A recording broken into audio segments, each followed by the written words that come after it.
ఈ రాజకీయాలు ఈ మధ్య చిరకాలంగా ఉన్నారు, అవన్నీ అయిపోయాయి. ఇప్పుడు ఫిలిం మీడియా ముందుకు వచ్చేసరికి మీకు మీ ఫేస్లో ఉత్సాహం కనిపిస్తుంది మాకు. మీ లోపల ఎలా ఉంది? తప్పిపోయిన పిల్లాడు 7 సంవత్సరాల తర్వాత అడవిలో దొరికి అమ్మా నాన్న కలిసినట్టుందా? ఓకే. చిన్నప్పుడు ఎవరో కాశీయాత్ర వెళ్తున్నారు, ఒక అమ్మా నాన్న తీసుకొని ట్రైన్ దిగి పారిపోయాడు కుర్రాడు. వాడికి అమ్మా నాన్న ఇంటెన్షన్ ఏంటి, ఇటు పారిపోదామని కాదు, ఇటు ఏదో అవుదామని. అక్కడ ఏమి కాకపోతే వాడికి అమ్మా నాన్న గుర్తొస్తే వచ్చి అమ్మా నాన్న కలుసుకుంటే ఎంత కిక్ ఉంటుంది, అంత కిక్ ఉంది మిమ్మల్ని కలుస్తుంటే. నాకు very good, very good, very good.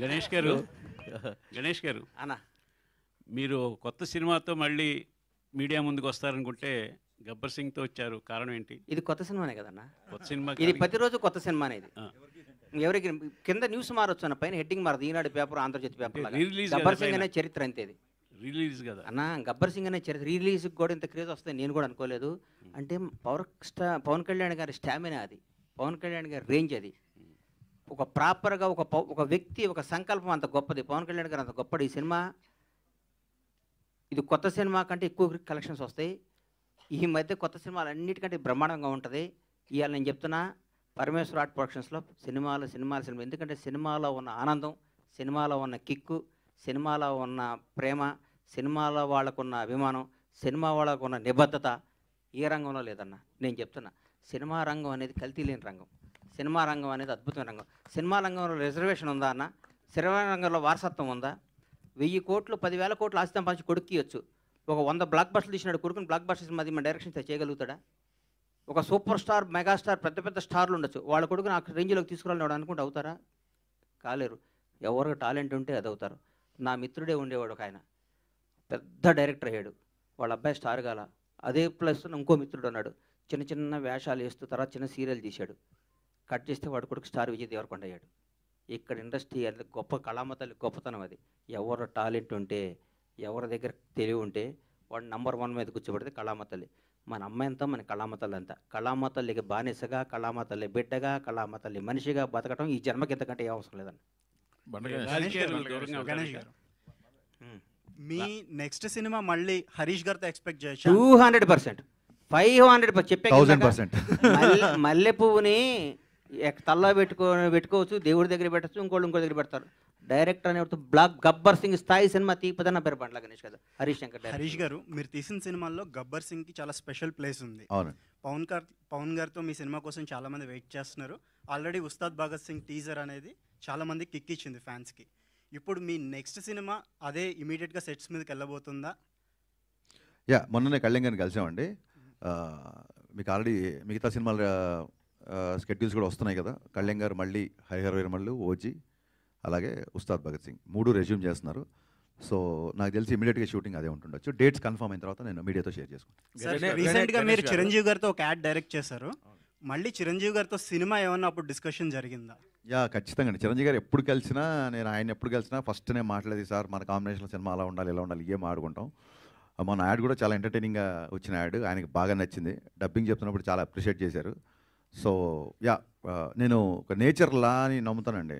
మనకి నేను చెప్పే కదా, మిరపకాయ సక్సెస్ తర్వాత నేను వేరే ప్రొడ్యూసర్ దగ్గరికి వెళ్తుంటే కళ్యాణ్ గారి నుంచి కాల్ వచ్చి గబ్బర్ సింగ్. సో నేను గబ్బర్ సింగ్ తీసాను అనుకోను, గబ్బర్ సింగ్ సినిమా నన్ను చూస్ చేసుకుంది అనుకుంటా. నేచర్ కాల్ అది, ప్రకృతి సహజంగా వచ్చిన ఒక decision, universe call actually. So అందుకు నేను చిరంజీవి గారితో కూడా ఆ యూనివర్స్ ఆ కాల్ తీసుకున్నప్పుడు I think it will happen అండి. నేను కూడా వెయిటింగ్ అండి.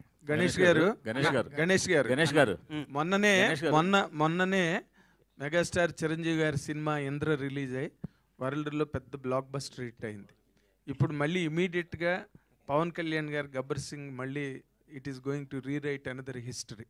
మీరు ఒక మెగా అభిమానిగా దీని మీద మీ తాలూకా ఎక్స్ప్రెషన్ ఏంటండి? ఇండస్ట్రీలో no other sector is able to claim this success.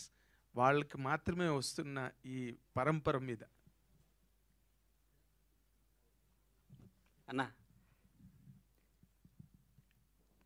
Nagendra అన్న, నేను ప్రేమ ఖైదీలో జూనియర్ ఆర్టిస్ట్గా వేషం వేసినప్పుడు ఆయన పెళ్లి కొడుకు వేషం వేశాడు.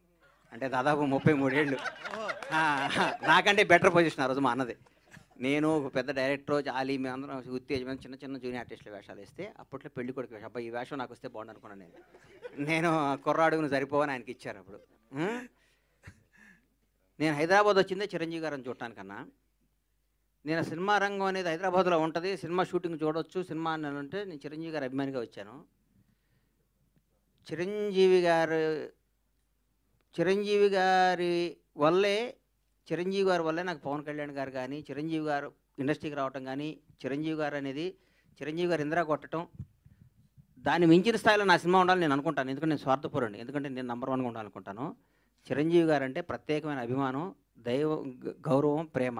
ఆయన గురించి నేను మాట్లాడే స్థాయి నాది కాదు. చిరంజీవి గారు అనేవాడు నా హృదయంలో ప్రథమ భాగంలో ఉంటారు ఆయన. నేను చిరంజీవి గారిని ప్రేమించి ఆరాధిస్తా. పవన్ కళ్యాణ్ గారు అంటే ఎందుకు నాకంటే నాకు జీవితాన్ని ఇచ్చాడు కాబట్టి ఆయన దేవుడు అనుకుంటాను. పవన్ కళ్యాణ్ చిరంజీవి గారిని చిన్నప్పుడు స్కూల్కి వెళ్ళేటప్పటి నుంచి చిరంజీవి గారిని చూసి పెరిగినాడు కాబట్టి చిరంజీవి గారు ఎప్పుడూ బాగుండాలి, ఇంకా బ్లాక్ బస్టర్ తీయాలి. మీ ద్వారా ఆయన్ని రిక్వెస్ట్ చేస్తున్నా, అన్న ఛాన్స్ నాకు ఇవ్వన్న హరీష్ శంకర్, నేను మీకు బ్లాక్ బస్టర్ సినిమా తీసి అవకాశం తెచ్చుకుంటామన్నా, మీ రుణం తెచ్చుకుంటామన్నా, ఈ ఒక్క అవకాశం ఇవ్వని మీ ద్వారా సార్ని అడుగుతున్నా. చిరంజీవి గారు సార్, మా ఇద్దరు కాంబినేషన్ మాకు అవకాశం ఇవ్వండి. మీరు ఎందరికో అవకాశం ఇచ్చారు, మీరు ఎందరికో జీవితాలు ఇచ్చారు, మీ పేరు చెప్పుకొని ఎంతో స్థాయిలో ఉన్నారు. ఒక్క 70 రోజుల అవకాశం మాకు ఇవ్వనని జీవితంలో చరిత్రలో ఉండిపోయి సినిమా తీసిస్తానని అడుగుతాను. గ్రేట్. ఇప్పుడు మీరు అడిగిన ప్రశ్న ఒకసారి చిరంజీవి గారే నన్ను అడిగారు. Sorry to interrupt your question. నువ్వు సరదాగా చెప్పు, నువ్వు కళ్యాణ్ గారి ఫ్యానా నా ఫ్యాన్ అన్నాను, కరెక్ట్ చెప్పు అన్నారు. అంటే నేను అన్నాను, లక్ష్మణుడికి దండం పెట్టినవాడు రాముడి భక్తుడు కాకుండా పోతాడా అని చెప్పాను నేను. గణేష్ అయితే ఇప్పుడు హరీష్ శంకర్ గారు ఇప్పుడు గబ్బర్ సింగ్ సినిమాని మీరు టేకప్ చేసినప్పుడు ఒక దబంగ్ రీమేక్ని తీసుకుని దాన్ని చాలా అత్యద్భుతంగా ఫ్యాన్స్కి ఎలా కావాలో, అంతకుముందు కొంచెం కళ్యాణ్ గారు కొంచెం డిస్మల్ స్టేట్లో ఉన్న దాన్ని మీరు ఈ సినిమాతో ఎక్కడికో తీసుకెళ్లారు సార్. ఈ గబ్బర్ సింగ్ అనే సినిమాతో ఇందాక గణేష్ బాబు చెప్తున్నట్టుగా ఆ సినిమా మీరు చేస్తున్నప్పుడు పవన్ కళ్యాణ్ గారు దీన్ని ఎట్లా మీరు అసలు గేజ్ చేసి ఆ విధంగా ప్రజెంట్ చేశారండి? What was your experiment are experience? అది చాలా విచిత్రమైన. కాదండి, మీరు అన్నారు కదా బిఫోర్ సినిమాలు కొంచెం డిసప్పాయింట్ చేశాయని.